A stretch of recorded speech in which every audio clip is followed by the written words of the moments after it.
పిల్లలకి స్కూల్ పాఠశాలైతే పేరెంట్స్‌కి స్కూల్ పేరెంట్స్‌శాల. నమస్తే రమగారు. నమస్తే జయ. రమగారు, 40స్‌లోకి వచ్చేసిన తర్వాత ఒక చిన్న చిన్న కన్ఫ్యూజన్స్ అండి. ఎలా అంటే కొంతమందేమో చాలా అంటే అప్పటి వరకు ఉన్నవన్నీ వదిలేస్తారు. మనం ఏదో పెద్ద తరహా వచ్చేసింది, 40లోకి వచ్చేసాం కదా అనే ఒక ఫీల్‌లో ఒక మంచి చీర కట్టుకోవటం కానీ అంటే కలర్ఫుల్గా కనిపించకపోవటం, డల్నెస్లోకి వచ్చేస్తారు కొంతమంది. మరి కొంతమంది ఏమో సాధారణంగానే ఉంటారు. ఇంకా ఇప్పుడే మనం యంగ్ అనే ఒక ఫీల్‌లో కొత్త కొత్త మార్పులు వింత వింత పోకళ్ళకి పోతూ ఉంటారు. వీళ్ళు వాళ్ళని చూసినా వాళ్ళు వీళ్ళని చూసినా ఒక్కసారి జల్లుమంటుంది. ఇద్దరికి అలానే ఉంటుంది, సేమ్ ఫీల్. అసలు ఎలా ఉండాలి 40స్‌లోకి వచ్చాక? ఇవి ఒక జర్క్ వస్తుంది జయ. ఈ 40s వీళ్ళకి ఆడపిల్లలు ఉన్నారనుకో, ఆడపిల్లలు ఉంటే పిల్లలు పెరిగిపోతారు. అవునవును. ఆడపిల్లలు 13, 14 వచ్చేసరికి తల్లంత సైజులోకి వచ్చేస్తారు ఇంచుమించుగా. అమ్మ డ్రెస్సులన్నీ వేసేసుకుంటారు, అమ్మ నగలు పెట్టేసుకుంటారు, అమ్మ చీరలు కట్టేసుకుంటారు. దాంతో తల్లులకి ఏమనిపిస్తుంది అంటే తమకి కొంచెం ఓల్డ్ అయ్యామని అనిపిస్తూ ఉంటుంది. దాని తోడు చుట్టుపక్కల ఉంటారు, లేకపోతే భర్తలు కూడా ఇంకా పిల్లని ఎంత అయింది నీకెందుకు వేషం అలాంటి. వీళ్ళకు కూడా కొంచెం ఆడపిల్లలకి కాస్త ఏమైనా బంగారం కొనాలని, దానికే చీరలు కొనాలని, చీరలు ఇప్పటి నుంచి కొని పెట్టాలని, ఇద్దరు ముగ్గురు తోడుకోడళ్ళు ఆడపడుచులు కజిన్స్ దగ్గరగా ఉన్నారనుకో, మనకెందుకు పిల్లకి ఇలాంటి ధోరణిలోకి వచ్చి ఒక 42, 43, 44 వచ్చేసరికల్లా వీళ్ళు పెద్ద పెద్ద ఇయర్ రింగ్స్ మానేస్తారు. తర్వాత ఏమో కొంచెం పల్చటి చీరలు మానేస్తారు, కాస్త ఫిగర్ హగ్గింగ్గా దగ్గరగా ఉండే డ్రెస్సులు మానేస్తారు, చెప్పుల దగ్గర నుంచి మార్చేసుకుంటారు జయ. చెప్పుల దగ్గర నుంచి ఓల్డ్ స్టైల్లోకి వచ్చేస్తారు. బాగానే ఉంటుంది. ఇలా నడుస్తుంటే కొంతకాలం నడుస్తుంది. సడన్గా వీళ్ళకు ఒకరోజు వాళ్ళ క్లాస్మేట్ కనిపిస్తుంది. ఈ క్లాస్మేట్ మన ఈ మధ్య ఎవరో చక్కటి అందమైన సింగర్లాగా నాజుగ్గా చిన్నగా బొమ్మలాగా ఉండి చక్కగా ఏదో మంచి డ్రెస్ వేసుకుని టింగు రంగా మనకు అనిపించింది అనుకో, కడుపులో మండిపోతుంది. ఎంత కష్టంగా ఉంటుందంటే ఆ వచ్చింది ఊరుకోకుండా ఏమిటో ఇలా తయారయ్యావు అంటుంది. అనేసరికి చాలా దుగ్ధగా ఉంటుంది. అది కరెక్టో నేను కరెక్టో అర్థం కాదు. అలాగే ఉండాలా, ఇప్పుడే కదా మనం జీవించాలి అన్నట్టుగా ఉండాలా, లేకపోతే ఇట్లా కొంచెం పెద్ద మనిషి తరహాగా అని మనం అనుకుంటున్నాం కదా, ఈ తరహాలో ఉండాలా, మనకి ఎప్పటికీ అర్థం కాదు. అయితే రమ్మగారు, ఉద్యోగాలు చేసే మహిళలను తీసుకుందాము. కనీసం ఒక 25, 30 లోపు పెళ్ళయింది అనుకుందాం. 30 నుంచి 40 లోపు పిల్లలు పుట్టడం, మళ్ళీ మన బాడీ మనకి వచ్చే అవకాశాలు రావటం, 1, 2 డెలివరీస్, ఈ కార్యక్రమాలన్నీ అయిపోతాయి కదా. 40 దగ్గర పడుతున్న దగ్గర నుంచే మన ఫిగర్ మీద మనం కాన్సన్ట్రేట్ చేయగలుగుతాం. ఎవరు ఉద్యోగాలు చేసే మహిళల సంగతి నేను చెప్తున్నా. అలాంటప్పుడు వాళ్ళకి ఎలాంటి ఆలోచన ఉంటుందంటే జనరల్గా సరే ఒక 10 ఏళ్ళు వెనక్కి వెళ్ళిపోయింది కెరీర్ మొత్తం, మళ్ళీ మనం రీస్టార్ట్ చేస్తున్నాం, మళ్ళీ మనం నలుగురిలోకి వెళ్తున్నాం, ఉరుకులు పరుగులు పెట్టాలి, అందులో భాగంగా మనం కూడా ఫిట్గా ఉండాలి అనే ఆలోచన వచ్చేస్తుంది. ఇప్పుడు ఫిట్ సరే, ఫిట్తో పాటుగా అన్ని మార్పులు చేర్పులు చేస్తుంటారు. చేస్తున్న ఉద్యోగాన్ని బట్టి కావచ్చు, లేకుంటే తిరిగే పరిస్థితులను బట్టి కావచ్చు. ఎందుకంటే ఒక 10 ఏళ్ళు వెనక్కి వెళ్ళిపోయాం కదా అనే ఆలోచన సహజంగా ఉంటుంది. ఇలాంటప్పుడు ఎవరైతే ఇంట్లో ఉంటారో వాళ్ళకి కనిపించినప్పుడు వాళ్ళకి మీరు అన్నట్లుగా నేను తప్ప వాళ్ళు కరెక్టా అనే ఆలోచన వచ్చేస్తుందేమో, బహుశా వస్తుంది కదా. అంతే. అయితే ఏంటంటే ఇప్పుడు ఏజ్ తోటి పెద్ద ఆలోచన చేయకూడదు ఈ రోజుల్లో. ప్రస్తుత సమాజం ఎట్లా ఉందంటే ఇప్పుడు ఏజ్ తోటి సంబంధం లేకుండా నువ్వు గౌన్ వేసుకుని తిరగమని చెప్పరు ఎవరు. చిన్నపిల్లలాగా ఫ్రాక్ వేసుకుని తిరగలేము. కాకపోతే ఈ రోజులకు తగినట్టుగా ఎంతో కొంత మనం స్టైలిష్గా ఉండొచ్చు. దానివల్ల ఏంటంటే ఇప్పుడు ఈ ఏమంటారంటే మిడ్ లైఫ్ క్రైసిస్, నడి వయసులో వచ్చే ఇబ్బందులు, ఇవి శారీరకమైన ఇబ్బందులు 50 దగ్గర పడేసరికి వస్తాయి. 40లో వచ్చేది ఏంటంటే మానసికమైన అశాంతి, ప్రశాంతత కోల్పోతారు జయ. ఏ విషయాలకు అంటారు? ఓల్డ్ ఏజ్ వచ్చేస్తుంది అనిపిస్తుంది కదా, వయసు పెరిగిపోతుంది, పీరియడ్స్కి సంబంధించిన ఇబ్బందులు వస్తాయి, దానికి తోడు ఈ షాక్ ఒకటి తగులుతూ ఉంటుంది. ఇది ఒక డ్రామా ఎప్పటికప్పుడు. వాళ్ళు ఎంగగా కనపడుతున్నారు, నేను ఎందుకు కనపట్టలేదు, రకరకాల భయాలు వచ్చేస్తాయి. జీవితం మీద, అస్తిత్వం మీదే రకరకాల భయాలు వచ్చేస్తాయి. ఈ భయాల్ని జయించండి. లాస్ట్ టైం చాలా రోజుల క్రితం మనం ఒక వీడియో చేసాం, నువ్వు లేవు, నేను ఒకదాన్ని చేశాను. కొత్తది ట్రై చేయండి, మార్పును తెచ్చుకోండి జీవితంలోకి, ఏదైనా చెయ్యాలనుంటే చేసేయండి అని. నేను జీన్స్ ప్యాంట్ వేసుకోనాను, ఒక ఆవిడ ఎవరో అడిగారు.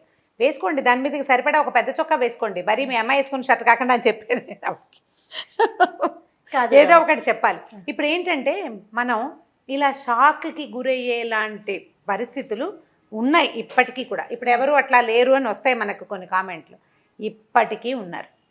అందుకని ఇప్పుడు 30s మనము మన పిల్లలతో సమానంగా వేసుకున్న బట్టల్ని 40s వేసుకోలేకపోతాం. ఫర్ అంత ఎగ్జాంపుల్ చేయొద్దు. నేను చెప్తా వినండి. నేనున్నాను, నా చుడిదారు మా అమ్మాయి వేసేసుకుంటది. ఇప్పుడా ఫర్ ఎగ్జాంపుల్ చెప్తాను, Okay. గుడ్డది కాబట్టి సరిపోదు అనుకోండి. అదే 40s మేమిద్దరు షేర్ చేసుకోలేకపోతాం. నాకు ఒకలాంటి భావన వచ్చేస్తుంది, పిల్ల వేసుకునేది నేను వేసుకున్నా, లేదా నేను వేసుకునేది అది వేసుకుంటాను, చూసే వాళ్ళు ఏమనుకుంటారో అనే ఒక ఆలోచన రాదంటారా? మరి వస్తుంది. ఇప్పుడు పిల్ల వేసుకునేదంటే వీటికి కొంత కన్జర్వేటివ్ థింగ్స్ కొన్ని ఉంటాయి కదా జయ. పిల్లలు వేసుకునేదంటే జీన్స్, టీ షర్టు, భుజాల మీద ఎక్కడో ఇక్కడ ఓపెన్ ఉన్నవి, అవి పిల్లలు 20 ఏళ్ళ 18 ఏళ్ళ పిల్ల వేసుకుంటుంది. అది 39, 42 ఏళ్ళ ఆవిడ వేసుకోలేకపోతుంది. అవును, అంత కాకపోతే కొంచెం దానికి దగ్గరగా ఉండేలాంటిది ఇంకొకటి ఏదో ట్రై చేయొచ్చు కదా. ఎస్ కరెక్ట్, మనకు అనుగుణంగా మనం వేసుకోవచ్చు. ఇప్పుడు ఏంటంటే 45 రాగానే మీరు ఓల్డ్ అయిపోయినట్టు కాదు. 55 వస్తే కొంచెం పెద్దవాళ్ళు అన్నట్టు, ఓల్డ్ కాదు. 55 కూడా ఓల్డ్ కాదు జయ. ఇప్పుడు సినిమాటిక్గా మనం పేజ్ 3లో కనపడే వాళ్ళలాగా చేయలేకపోతాం.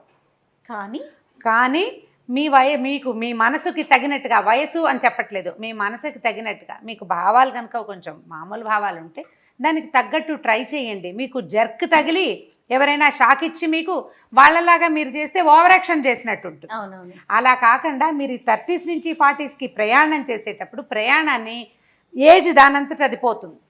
మీరు ఈ డ్రెస్లో నుంచి ఒక ముతక చీరలోకి జంప్ అయిపోవద్దు, ఒకేసారి జంప్ అవ్వకండి.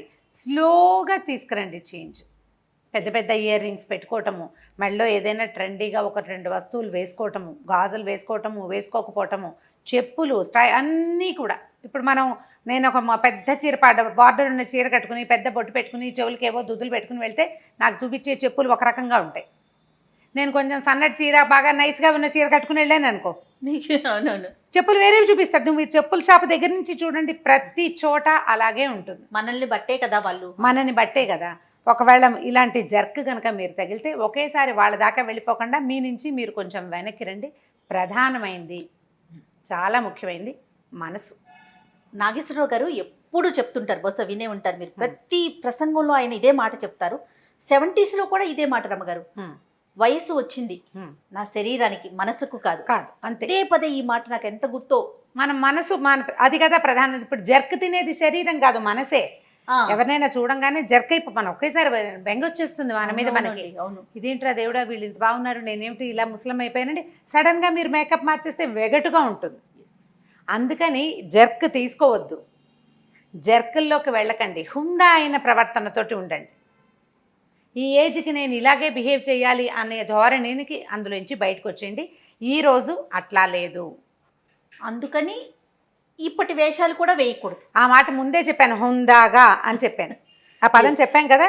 ఇప్పుడు దీంట్లో హుందా ఎంత హుందాగా అనేది దట్స్ అప్ టు యూ.